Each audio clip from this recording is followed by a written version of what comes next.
அனைவருக்கும் வணக்கங்கள். நாணயங்கள் சேகரிப்பாளர்களுக்கு ஒரு நாணயமான பதிவு.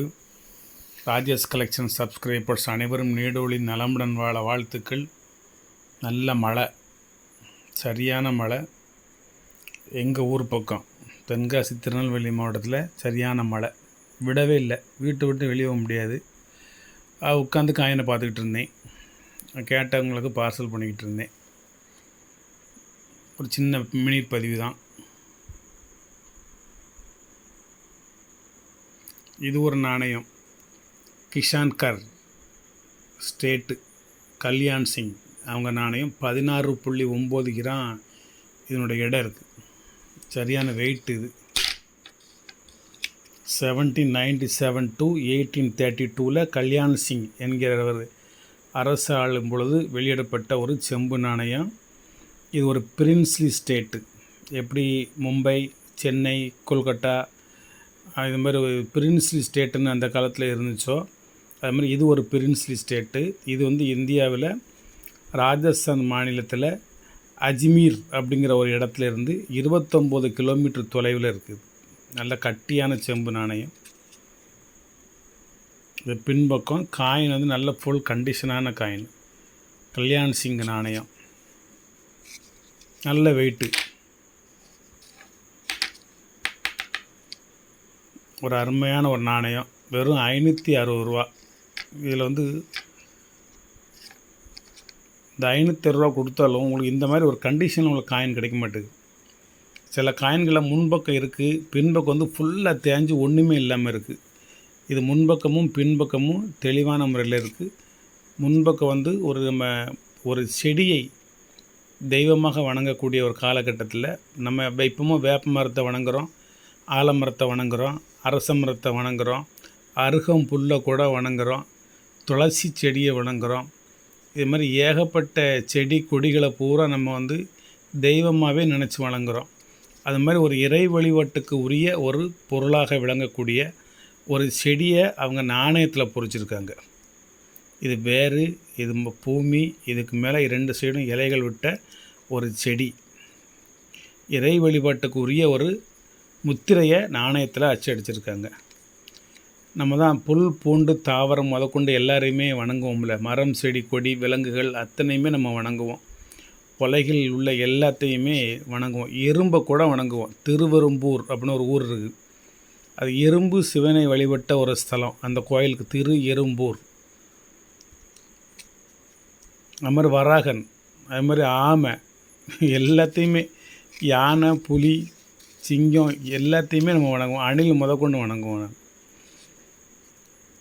இது சுற்றி ஸ்டேப்லரே போட முடியல. என்ன இது கட்டியான நாணயமாக இருக்கிறனால அதை உள்ளே வச்சு இதை ஃபோல்டரே போட முடியல. அதனால் பெரிய ஃபோல்டர் எடுத்து அது உள்ளே வச்சு சுற்றி எல்லாம் எங்கிட்ட வச்சாலும் வெளியே புடச்சிக்கிட்டு வருது. அதனால் சுற்றி சப்புன்னு ஒரு இருக்கிறீங்க. வெறும் 560 ரூபா தான். சிப்பிங் சார்ஜையும் சேர்த்து 600 ரூபா தான் வரும். ஒரு காயின் அற்புதமான ஒரு coin. Kishangarh princely state of Rajasthan ஒன்று வாங்கி வைங்க. வரலாறோடு சொல்லியிருக்கேன். இது சம்மந்தம் இன்னும் நிறைய வரலாறு வேணுமா இருந்தாலும் கேளுங்க, நான் தாரேன். ஒரு யூஎஸ்ஏ காயின் 1 டைமு. இதோட வலைத்தளத்து ரேட்லாம் ஒன்றுமே 250 ரூபா, 300 ரூபா, 400 ரூபான்னு போட்டிருக்காங்க. இயருக்கு தக்கன 80 ரூபாய்க்கும் இருக்குது. சில இயரில் ரேர் இயர்லாம் இருக்குது.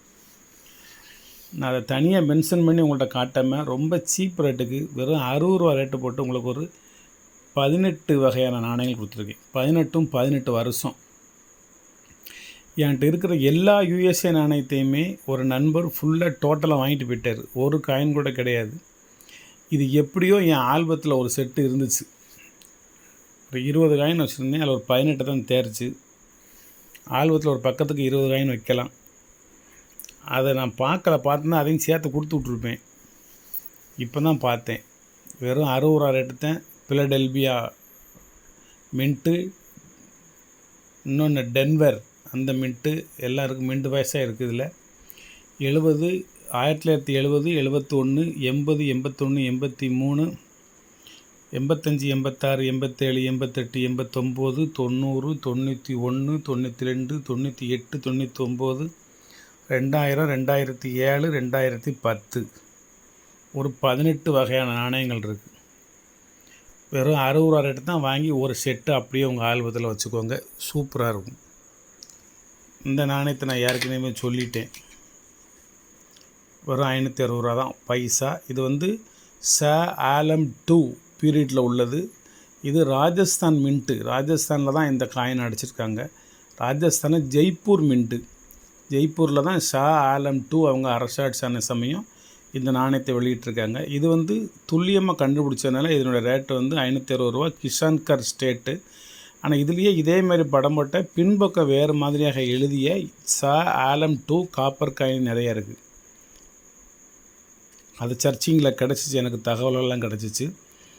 இது வேறு அது வேறு. இது கல்யாண் சிங் நாணயம். அது வந்து ஷா ஆலம் 2 நாணயம். முகலாயர் மன்னர்கள் வெளியிடப்பட்ட நாணயங்கள். இது பிரின்ஸ்லி ஸ்டேட் நாணயம். அதுலேயும் இதே மாதிரி சிம்பிள் இருக்கும், பின்பக்கம் வேறு மாதிரி எழுதியிருக்கும். அது ஒரு 4-5 நாணயம் எடுத்து வச்சுருக்கேன், கண்டுபிடிச்சிட்டு நான் பதிவு போடுறேன். ஹைதராபாத் பைசா மிர் மஹபூப் அலி கான் 2 அந்த நாணயம் இது. இதை கொஞ்சம் பாலிஷ் பண்ணால் பளபளன்னு பியூர் செம்பாக வந்துடும். பாலிஷ் பண்ணாமல் கிடச்சது மாதிரி அப்படியே வச்சுருக்கேன். இந்த பக்கம் பாகிஸ்தானில் உள்ள ஒரு அணா ஆஃப் அணாவும் இந்த ஸ்டைலில் இருக்கும், இந்த மார்க்கில் இருக்கும். ஆனால் இது வந்து ஹைதராபாத்துக்குள்ளது. இது விஜயநகர் ஸ்ரீ கிருஷ்ணராயா. ஒரு பக்கம் காளை மாடும், மறுபக்கம் வந்து தெலுங்கு மொழியும் எழுதப்பட்டிருக்கு. விஜய அப்படின்னு எழுதியிருக்கும். இன்னொன்று சிவகங்கை சமஸ்தானத்து நாணயம். சசிவர்ணத்தேவர், உடையனத்தேவர், முத்து வடுகநாதத்தேவர், வேலுநாச்சியார், பெரிய மருது, சின்ன மருது. இது சம்பந்தப்பட்ட சசிவர்ணத்தேவர். அந்த சசிவர்ணத்தேவருடைய நினைவாக இந்த நாணயம் வெளியிட்டிருக்காங்க. ராமநாடு இல்லை, இது ராமா அண்டு சீதா. ராமநாடோடு சேர்ந்த பிரதேசங்கள் தான். அது வந்து ஒரு பக்கம் ராமரும் சீதாயும், இன்னொரு பக்கம் சிவலிங்கம். சிவலிங்கம் பொறித்த நாணயங்கள் மேக்சிமம் ஒரு 99% சிவகங்கை நாணயங்கள் தான். அது மாதிரி உங்கள்கிட்ட நாணயங்கள் இருந்ததுன்னா நீங்கள் தேடி கண்டுபிடிக்க வேண்டாம். சிவகங்கை நாணயங்கள் அப்படின்னு நீங்கள் முத்திரை பதிச்சிடலாம். என்கிட்ட நிறையா இருக்குது. இதனுடைய வரலாறு எடுத்துக்கிட்டு நான் உங்கள்கிட்ட பேசுகிறேன். இது விஜயநகர் ஸ்ரீ கிருஷ்ண தேவராய. காலமாடு துண்டை நிற்கி தெரியுது வருங்க. Full left face Telugu legend. இந்த பக்கம் தெலுங்கு மொழியில் இருக்கும். இன்னொன்று மேவார் ஸ்டேட்டு போபால் சிங். இது ஒரு அற்புதமான ஒரு காயின். 1 அணா. நம்ம 1 அணா மாதிரி அங்கே உள்ள ஒரு 1 அணா. பாலிஷ்லாம் பண்ணலை, கிடச்ச மாதிரியே வச்சுருக்கேன். ஹிந்தி மொழியில் தான் எழுதியிருக்கு. ஹிந்தியும் வாசிப்பேன். காலையில் வந்து இதை தெளிவு பண்ணி உங்களுக்கு ஒரு பதிவை போடுதேன்.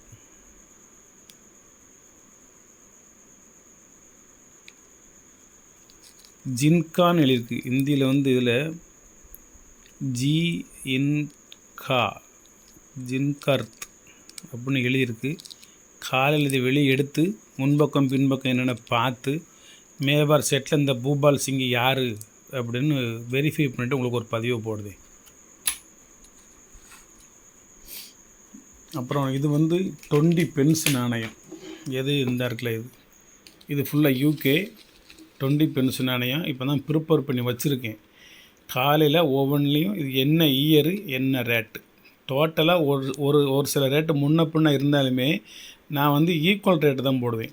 இப்போ இது வந்து 150 ரூபா, இது வந்து 200 ரூபா, இது வந்து 80 ரூபா, இது வந்து 60 ரூபா, இது வந்து 400 ரூபா, இது வந்து 600 ரூபா, இப்படிலாம் இருந்துச்சுன்னா நான் வந்து டோட்டலாக 80 ரூபாயோ 90 ரூபாயோ 100 ரூபாயோ அந்த மாதிரி தான் கொடுப்பேன்.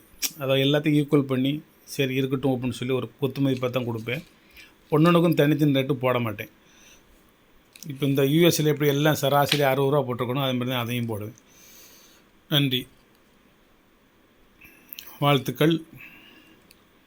தென் மாவட்டத்துக்காரங்களை பூரா சென்னையில் கொஞ்சம் மழையை பார்த்து ஏரியில் மழை வீடு கட்டிருக்கீங்க, அதனால் உங்களுக்கெல்லாம் பாதிப்பு, எந்த மழை வந்தாலும் நாங்கள் தாங்குவோம் அப்படின்னாங்க. அது மாதிரி சென்னையிலேருந்து 4 மடங்கு மழை வந்துட்டுருக்கு, அதை தாங்கிக்கிட்டு இருக்காங்க. ஒரு சொட்டு மழை நீர் கூட எங்கேயும் நிற்காது, ஓடிடும். மழை நிறைய பெய்யும், நிறையா தண்ணி வரும், நிற்காது, எல்லாம் கடலை பக்கம் ஓடிடும். இந்த மழை நீரை மட்டும் இடையில ஒரு டேம் கட்டி சேமித்து வைத்தால் வருடம் முழுவதும் முப்போகம் விளையும். 3 போகங்கள் நெல் விளையும். தஞ்சையின் நெற்களஞ்சியம் போல நெல்லையும் ஒரு நெற்களஞ்சியமாக மாறும். நெல்லை தண்ணி தட்டுப்பாடு இல்லாமல் இருந்தால் திருநெல்வேலி மாவட்டமும் தென்காசி மாவட்டம் கன்னியாகுமரி மாவட்டம் தண்ணி தட்டுப்பாடு இல்லாமல் இருந்தால் பக்கத்தில் உள்ள தூத்துக்குடி மாவட்டம், விருதுநகர் மாவட்டம், சிவகங்கை மாவட்டம், ராமநாதபுரம் மாவட்டம், மதுரை மாவட்டம் எல்லாமே தண்ணி தட்டுப்பாடு வராது. இப்போ என்னென்னா திருநெல்வேலி மாவட்டத்திலேருந்து தாமிரபரணி தண்ணீரை விருதுநகர் மாவட்டம் ஃபுல்லாக கொண்டு வந்துட்டாங்க. விருதுநகர் மாவட்டத்துக்கும் தாமிரபரணிக்கும் சம்மந்தமே கிடையாது. விஞ்ஞான வளர்ச்சி, அரசின் ஒரு தொலைநோக்கு செயல்பாடு, அதை வச்சு குழாய் மூலமாக எல்லா பக்கமும் தண்ணி கொண்டு வந்துட்டாங்க. அப்போ இந்த தண்ணியை ஒரு டேம் இடையில கட்டி இந்த தண்ணியை தேக்கிட்டிங்க அப்படின்னா தமிழகமே சொர்க்க பூமியாக விளையும். வாழ்த்துக்கள். நன்றி. சப்ஸ்கிரைப் பண்ணுங்கள்.